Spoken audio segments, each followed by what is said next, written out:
भैया हमने सीपीओ का एग्ज़ामिनेशन क्वालिफाई कर दिया है। अब हमें प्रॉब्लम हो रही है रनिंग करने में। इतनी ज़्यादा धूप हो रही है, इतनी ज़्यादा हमारी तबीयत ख़राब हो रही है कि हम रनिंग करें तो करें कैसे। देखिए दोस्तों, आज आपके जो भी रनिंग के रिलेटेड सवाल हैं, उन सारे के सारे सवालों को मैंने उठाया है कि हमारी जो तबीयत है बिगड़ रही है। हम एकेडमी ज्वाइन कर चुके हैं, बट हमारे घर के नज़दीक में कोई ग्राउंड नहीं है। हम लोग कैसे अपनी रनिंग को मेंटेन करके रखें और साथ साथ हम अपनी स्टडीज़ को कैसे मेंटेन करके रखें, क्योंकि अभी हमारा CGL एग्ज़ामिनेशन 2026 भी अलाइंड है। दोस्तों, आज जो भी मैं बात आप लोगों के लिए लेकर के आया हूँ, ये सारी की सारी बातें प्रैक्टिकल बातें हैं, हवा में करी हुई कोई भी बात नहीं है। ये वो चीज़ें हैं जो कि मैंने एक्सपीरियंस करी हैं, मैंने अपने कॉलेज डेज़ में इन चीज़ों को अपनाया है और जितना भी मैंने इससे बेनिफिट लिया है मैं आप लोगों को वो चीज़ आज बताऊँगा। मैंने अपने कॉलेज के टाइम पर NCC करी है, मैं NCC सर्टिफिकेट होल्डर हूँ। मैंने नेशनल कैंप करा है, मैंने नेशनल लेवल के कैंप करे हैं, जिनको पता होगा नेशनल कैंप क्या होते हैं NCC में। और उसके साथ साथ मैंने मल्टीपल एग्ज़ाम्स भी क्वालिफाई करे हैं और ये सब के सब मैंने सिर्फ और सिर्फ एक चीज़ से करे हैं, वो है हमारा टाइम मैनेजमेंट। देखिए दोस्तों, जब कभी भी हम किसी कॉम्पिटिटिव एग्जामिनेशन की तैयारी करते हैं और साथ साथ हम अपनी फिजिकल फिटनेस को भी मेंटेन करके चलते हैं, तो हमें किसी ना किसी चीज़ के साथ थोड़ा बहुत कॉम्प्रोमाइज़ करना ही पड़ता है। अभी एक बहुत अच्छी बात यह है कि जो CPO वाले कैंडिडेट हैं उनका तो प्रीलिम्स का रिज़ल्ट आ गया है और जिन बच्चों की रनिंग पहले से अच्छी खासी थी, जो हमारे साथ जुड़े हुए थे, उनको पता है कि रनिंग करनी है, कैसे करनी है, वो 10 दिसंबर से सुन रहे हैं। तो उन्होंने अपनी 95% कैंडिडेट ऐसे हैं जिनका फिजिकल क्वालिफाई होगा ही होगा। बट बहुत सारे कैंडिडेट ऐसे हैं जो कि दिल्ली पुलिस वाले हैं, कांस्टेबल वाले, जो कि हमारे साथ नए जुड़े हैं और वो लोग पूछते रहते हैं कि भैया हम कैसे करें, क्योंकि आपका CPO हो गया और आपका दिल्ली पुलिस हो गया, दोनों के फिजिकल्स अब गर्मियों में ही कंडक्ट होंगे, चाहे वो जून में कंडक्ट हो, चाहे वो जुलाई में कंडक्ट हो, चाहे वो अगस्त में कंडक्ट हो। इन 3 महीनों के अंदर ही आपके फिजिकल कंडक्ट होंगे, क्योंकि सितंबर में 2026 का CPO का नोटिफिकेशन आना है। उससे पहले ये लोग पूरी कोशिश करेंगे कि कम से कम आपका फिजिकल और कम से कम आपका मेंस तो कंडक्ट करवा ही दें। ये 2 कोशिशें SSC की रहेगी ही रहेगी और आप इस चीज़ को लिख करके ले लो, क्योंकि SSC की अब गाइडलाइंस है, वो किसी दूसरी भर्ती का नोटिफिकेशन निकालने से पहले उसी का जो प्रीवियस बैकलॉग जो पड़ा हुआ है वैकेंसी का, जिसको वो कंडक्ट नहीं करवा पाए, उसको कंडक्ट करवा देंगे। तो 2 केस सिनेरियोज हैं, या तो भाई आपका नोटिफिकेशन बहुत डिले आएगा 2026 का CPO का, नवंबर दिसंबर के टाइम पर आएगा, तो प्रोसेस फिर आपका और डिले जाएगा, या तो फिर आपका जो ये वाला CPO है फिजिकल के बाद तुरंत आपका मेंस और तुरंत आपका मेडिकल, ये सारी की सारी चीज़ें होंगी। बट होगा सब कुछ जल्द से जल्द, इनको करवाना होगा तो बहुत जल्दी करवाएगा। और एक सवाल था एक भाई का कि एक दिन में एक सेंटर पर 1000 भी करवा सकते हैं, really bro in one centre? Yes bro, in one center CAPF can conduct 1000 candidates physical. Yes, they are capable of it and they are suitable for it. And I will tell you how. BSF radio operator, radio mechanic के physical अभी start हुए थे जनवरी से। इसी साल की जनवरी की बात मैं कर रहा हूँ। मैं अपने छोटे भाई के साथ गया था उसका फिजिकल दिलवाने के लिए। जनवरी में उसका फिजिकल हुआ था। जनवरी के महीने में 700, जिस दिन मेरे भाई का फिजिकल था, 700 बच्चों की रिपोर्टिंग थी, 700 कैंडिडेट्स की रिपोर्टिंग थी और 2 घंटे के अंदर सबकी रनिंग कंप्लीट करवा दी थी। BSF radio operator, radio mechanic. अगर ये वीडियो मेरी कोई रेडियो ऑपरेटर, रेडियो मैकेनिक वाला बच्चा देख रहा है तो प्लीज़ कमेंट करके बताना। 700 बच्चों की रिपोर्टिंग थी और 2 घंटे से लेकर के 3 घंटे मैक्सिमम, मैं कह रहा हूँ रनिंग की बात कर रहा हूँ, सिर्फ और सिर्फ रनिंग कंप्लीट करवा दी थी। तो ये बात आप सोच रहे हो कि भाई कैसे हो सकता है।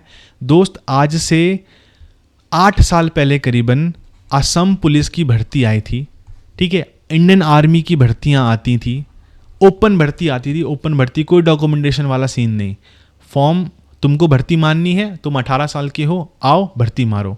भाई साहब, एक दिन में 25-25 हज़ार बच्चे आते थे, 500 बच्चा एक ग्रुप में दौड़ता था, 10 से 20 ग्रुप दौड़ते थे। हमने वो भर्ती मारी है, हमें पता है कि जिन फोर्सेस को आप सोचते हो कि कैसे सारी की सारी चीज़ें कंडक्ट होंगी, चीज़ें कंडक्ट हो जाती हैं। और अब तो आपके पास RFID सिस्टम भी है, आप 300 बच्चों का ग्रुप बनाओ, दौड़ाओ, हो जाएगा। क्यों? यूपी पुलिस में नहीं हुआ था पिछली बार? आपकी जो हरियाणा पुलिस थी, हरियाणा पुलिस में कांस्टेबल की भर्ती आई थी आज से 1.5-2 साल पहले, क्या उसमें नहीं हुआ था?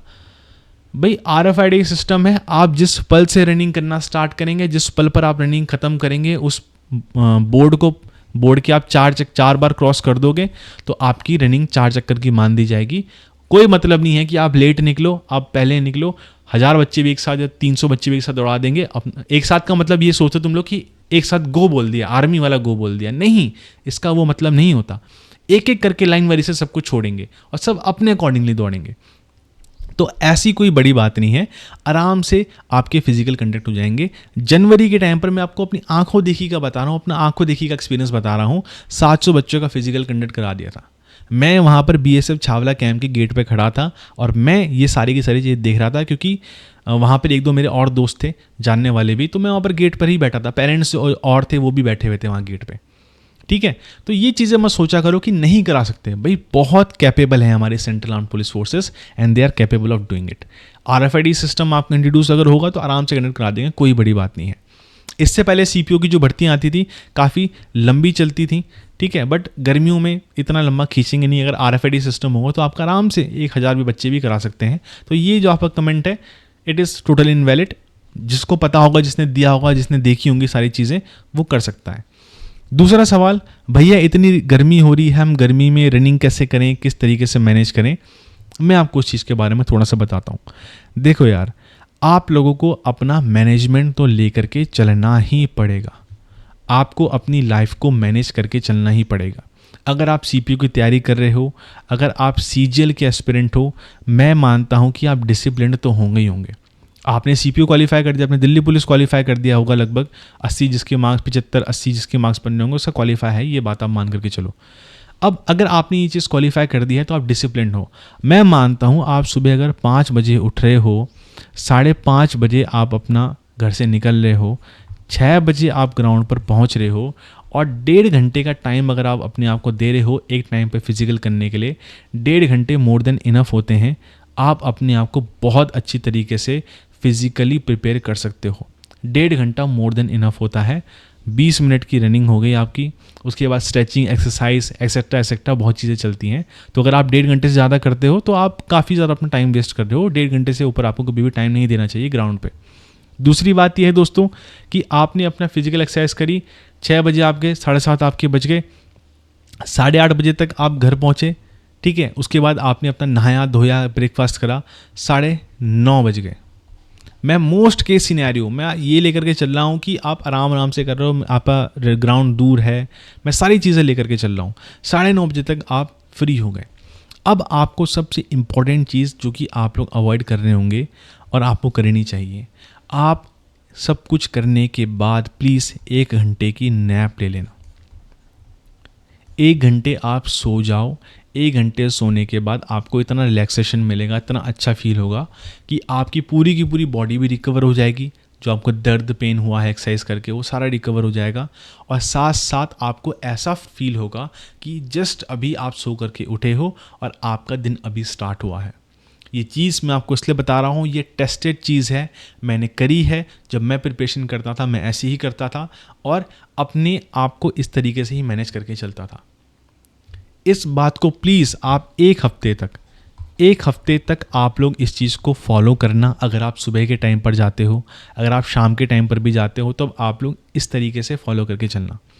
1 हफ्ते तक इसको फॉलो करो। अगर आपको बेनिफिट नहीं मिला तो मुझे कमेंट सेक्शन में आकर के बताना कि भैया हमने ब्लाइंडली फॉलो करा बट हमें बेनिफिट नहीं मिला। बस शर्त यही है कि 1 घंटा सोना है, 1 घंटे से ऊपर नहीं सोना है। अब 1 घंटा जैसे ही आप सोए, मैं मानता हूँ कि 10:30 आपके बज जाएंगे और आप उठे, आपने अपना थोड़ा स्ट्रेच वेच करा, अपने आप को अपने आलस दूर करा, 11 बज गए। अब मुझे बताओ 11 बजे के पास तुम्हारे पास क्या है करने के लिए? 11 बजे के बाद तुम रनिंग करने नहीं जाओगे, 11 बजे के बाद तुम कहीं और काम करने के लिए नहीं जाओगे। मानता हूँ किसी को घर के छोटे मोटे काम करने होंगे या फिर कोई जॉब वाला व्यक्ति होगा, 1000 में से 2 या 3 लोग ऐसे होंगे जो कि जॉब वाले होंगे, बट वो भी अपने आप को मैनेज करके चल रहे होंगे। आपके पास 11 बज गए हैं, 11 बजे के बाद आपके पास पूरा दिन आपका है। अब आप अपनी स्टडीज़ कीजिए ना। अब आप लोग अपने CPO मेंस के लिए इंग्लिश पढ़ो, ठीक है। अब आप लोग अपने CGL एग्ज़ाम के लिए प्रिपेयर करो। तो आपके पास टाइम ही टाइम अब है। अगर आप 1 घंटे सो जाते हो दोस्तों तो आपको बहुत अच्छा फील होगा। उसके बाद मैं मानता हूँ कि आपको कोई दिक्कत नहीं होने वाली। तीसरी बात यह है दोस्तों कि आप में से बहुत सारे लोग ये सोच रहे होंगे कि भैया पहले तो हम 8 घंटे पढ़ाई करते थे, अब हमारी 4 घंटे पढ़ाई हो रही है, तो हमारे जो 4 घंटे पहले के थे ये तो हमारा लॉस हो गया है। देखो दोस्तों, लाइफ में आप हमेशा एक नाव पर सवार नहीं रह सकते। एग्जामिनेशंस की अगर प्रिपरेशन करनी है तो 2 नाव पे सवार होना पड़ेगा। This is a boat first, this is a boat second. आपको 2 नाव पे सवार होना पड़ेगा, फिजिकल भी करना पड़ेगा और अपनी पढ़ाई भी करनी पड़ेगी। मैं ऐसे ऐसे दोस्तों को जानता हूँ जो कि SSC GD से सिलेक्ट हुए थे, ग्रेजुएशन उन्हें कंप्लीट हो गया था, क्योंकि SSC GD में आपकी 23 साल तक की या एज रहती है। तो ग्रेजुएशन उन्हें कंप्लीट हो गया था, कंप्लीट होते साथ ही वो SSC GD में सिलेक्ट हो गए थे, और SSC GD में सिलेक्ट होने के बाद उन्होंने 1 साल 2 साल नौकरी करी। उसके बाद अपना UPSC CAPF का पेपर दिया और अपना असिस्टेंट कमांडेंट सिलेक्ट हुए, ओपन फाइट करके। उन बच्चों के साथ उन्होंने फाइट करी जो कि घर पे हैं, सब चीज़ें कर रहे हैं। जब मैं NCC में था दोस्तों, मैं आपको अपना एग्जांपल दे करके बताता हूँ, दूसरों का क्या बताना। जब मैं NCC में था, सुबह 5 बजे मैं जाता था, उसके बाद 1:30 बजे मैं घर में आता था।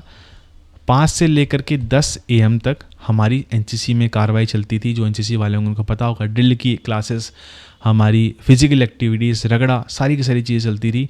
1:30 बजे तक मैं घर आता था, खाना, उसके बाद फिर 10 बजे से लेकर के 1:30 बजे तक हमारी क्लास चलती थी कॉलेज की, जो कि हमें लेनी पड़ती थी। उसके बाद मैं घर आता था, अपना लंच करता था, नहाता था, धोता था और फिर अपना सो जाता था 2 घंटे के करीबन। फिर मैं उठता था शाम को, मैं ट्यूशन पढ़ाता था और अपनी भी स्टडीज़ करता था। और उसके साथ साथ मैंने CDS एग्ज़ाम निकाला, FCAT निकाला। ये 2 एग्ज़ाम मेरे मेन टारगेट थे, ये दोनों के दोनों एग्ज़ाम मैंने निकाले।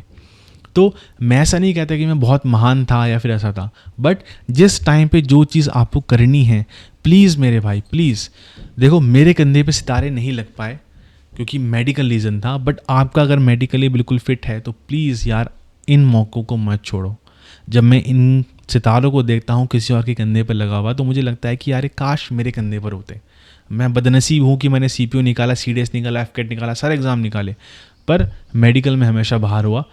तो नसीब में नहीं था, हमको नहीं मिल पाया। बट आपके पास कोई है जो कि आपको बड़ा भाई समझ के समझा रहा है, कोई है आपको जो कि बता रहा है कि आपको किस चीज़ें कैसे करनी है, तो प्लीज़ इन चीज़ों को करो यार। अपना मौका, अपना चांस मत गवाओ। और जो लोग कहते हैं कि CRPF की नौकरी अच्छी नहीं है, सर्विस में होने के बाद वो लोग ये बात कहते हैं कि CRPF की नौकरी अच्छी नहीं है, BSF की नौकरी अच्छी नहीं है, तो मैं कहता हूँ यार तुम मुझे दे दो अपनी नौकरी और मेरी नौकरी तुम ले लो सिविलियन वाली, और मुझको ये वर्दी दे दो। इस वर्दी का जिसको क्रेज़ होगा ना, वो इसके लिए करेगा, कुछ भी करेगा, कैसे भी करेगा। इस वर्दी को पाने के लिए आखिरी सांस तक लड़ेगा, पर लड़ना पड़ेगा। टाइम मैनेज आपको करना पड़ेगा मेरे भाई। जब 8 घंटे पढ़ते थे, अब 4 घंटे पढ़ो, पर पढ़ो, अपने आप को रिलैक्स्ड रखो, सो जाओ 1 घंटा, उसके बाद उठ करके पढ़ाई करो। पर अपने समय को ये सोच करके व्यर्थ मत करो कि गर्मी अब आएगी, ऐसे होगा वैसे होगा। और जो ये बात है कि गर्मियों में अब रनिंग कैसे होगी, इसके ऊपर मैं आप लोगों को पूरा का पूरा प्रोसेस बताने वाला हूँ कि किस तरीके से आपका पूरा प्रोसेस चलेगा और किस तरीके से आपकी रनिंग आसानी से क्लियर हो जाएगी वहाँ पर। बस आप मेरी बात मान करके चलना। और जिस भाई को लगता है कि भाई भैया ने कुछ सही बात करी है, तो वो चैनल को फॉलो कर सकता है। देखिए, अननेसेसरी क्लिकबेट वाली वीडियोज़ कभी हम बनाते नहीं हैं, कभी भी अननेसेसरी बात हम नहीं करते हैं। कभी कभी कुछ बातें ऐसी होती हैं जो कि किसी को पसंद आती है, किसी को नहीं आती है, बट हर किसी का अपना ओपिनियन है, हर कोई अपना ओपिनियन रख रहा है और हर व्यक्ति अपना ओपिनियन रखने के लिए स्वतंत्रता है। हम अपने चैनल पर हर किसी को मौका देते हैं। तो आप लोग प्लीज़ करिए, कोशिश करिए, अच्छे तरीके से करिए, आप लोग बहुत अच्छा करेंगे। धैर्य बना करके रखिए, किसी भी पल आप लोगों को CPO का अपडेट देखने के लिए मिल सकता है।